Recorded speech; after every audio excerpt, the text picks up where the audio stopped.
Welcome back to the Kings and Queens of Florida Countdown. We have myself, Jordan Cohn of the North Florida Wrestling Show, and Alex Wisdom of Florida Wrestling Insight. As always, Ricky Marcus of the Florida Wrestling Room could not be here tonight, but we have an important update with Queens of Florida specifically. We're talking about the Queens only today.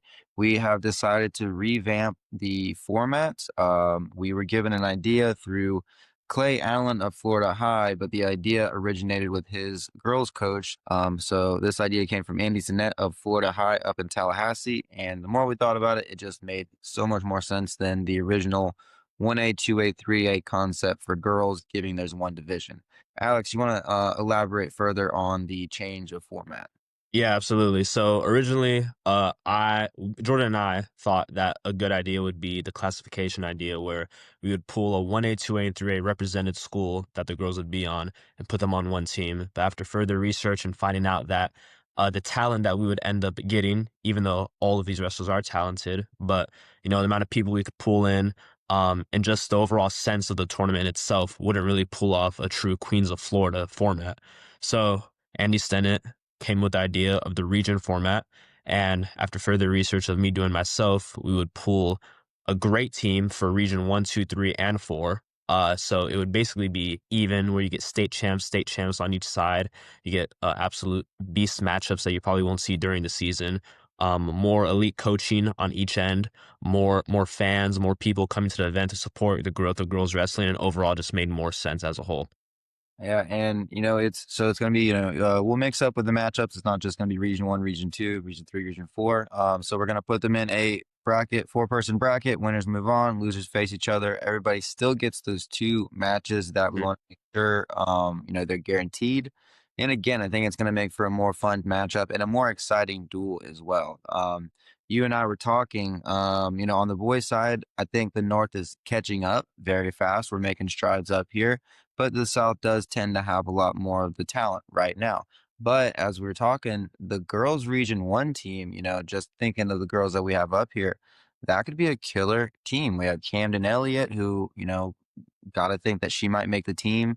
We got Jocelyn Johnson. Jocelyn Johnson. We got Serena Rushing up here. We got Kendall Stomp Knocker Haney up here. So we got some hammers that could make a really, really good run for Regional 1 team being an inaugural Queens of Florida.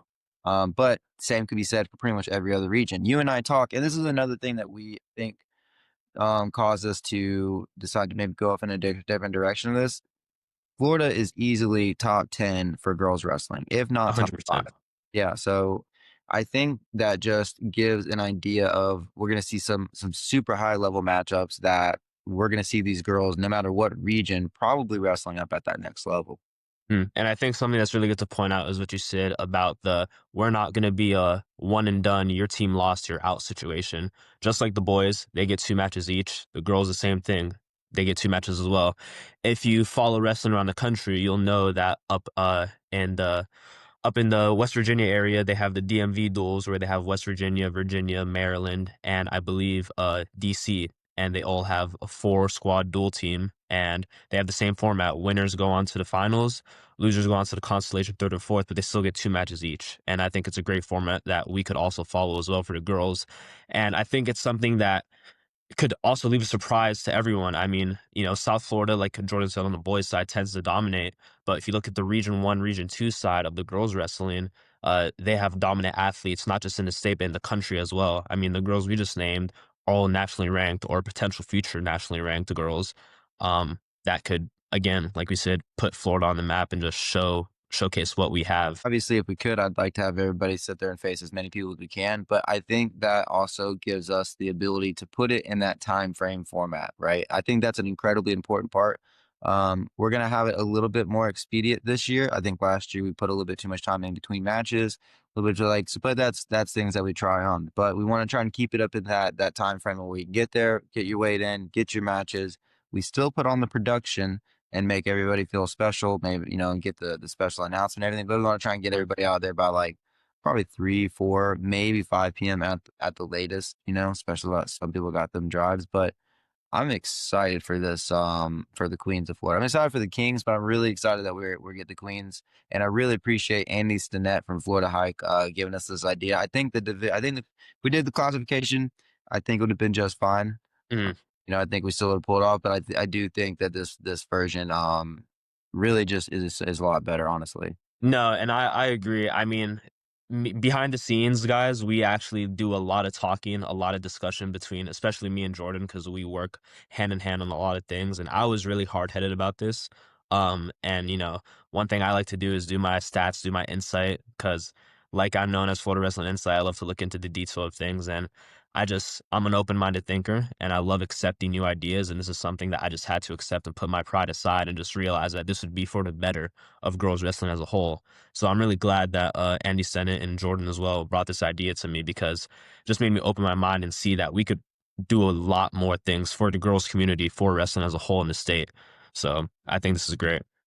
Hey, and you never know, if the FHSAA decides to extend the classifications for the girls, maybe we can, shape it to be more like the boys tournament, Mhm. or maybe FHSAA decides to eliminate classifications altogether. There's some people that would be very, and we could kind of work it on that. Since we are focusing on the Queens of Florida, for this episode, we might as well go ahead and announce who the head official for the Queens of Florida event is going to be. Alex, you want to let them know? Yeah, so head official of the Queens of Florida event will be Krystal Montavello. Very excited to have her on. She was at the first annual Kings of Florida event. Did a phenomenal job. Love her officiating. Very vocal. Super open to reverse calls, and she actually had a brick thrown and reversed the call at one of those. Our first event, and that's something I like to see. Refs being open minded and actually, being open to being wrong. And not just that, she's great at her job. She's fair. She makes it fair and she makes the event what it needs to be. So I'm very excited to have her on. And on top of that, we will announce in the future our head coaches that we will be having, but it will be in the same realm of the Queens of Florida section, and that will be a later announcement for you guys to be on your toes about. Oh man, we got big announcements when we come with that one. I know you've been working Yeah, super hard on getting some very, very yeah, yeah. high level things. Yeah. I'm very excited for you guys to see this. I've been reaching out to a lot of people, to the ones that couldn't do it for any reason. Even then, they were still excited about it and they wanted to watch the live stream as well. So just excited to have that support on. And the people that did accept are people that have stamped their name in Florida girls wrestling history, whether being on a national stage or just being, dominant in the state of Florida as a women's wrestler. I'm very, very, very excited to show you guys what we have going on here. You guys are not going to want to miss this event. I've already told some athletes that I know personally, hey, you better win a state title this year because I'm telling you, you're not going to want to miss this. So And I'm no, super excited. speaking of streaming, we won't reveal it now. So because you guys got to pay attention to the next update. But we have our streaming. We got the streaming problem solved. We have it to where Mm. we know where you're going to be able to go. We know how you're going to get there. So make sure you pay attention to the next countdown for that reveal as well. Um, man, anything else you got, Alex? That's it. You guys stay tuned for the next episode. All right, guys, we'll see you later. The countdown to the Kings and Queens of Florida event happening at SEU April 18th and 19th of 2026 is on the way. We got like another 110 days. I'm super excited for each and every one of them. 14 more Sundays. That's it, baby. We'll see you then.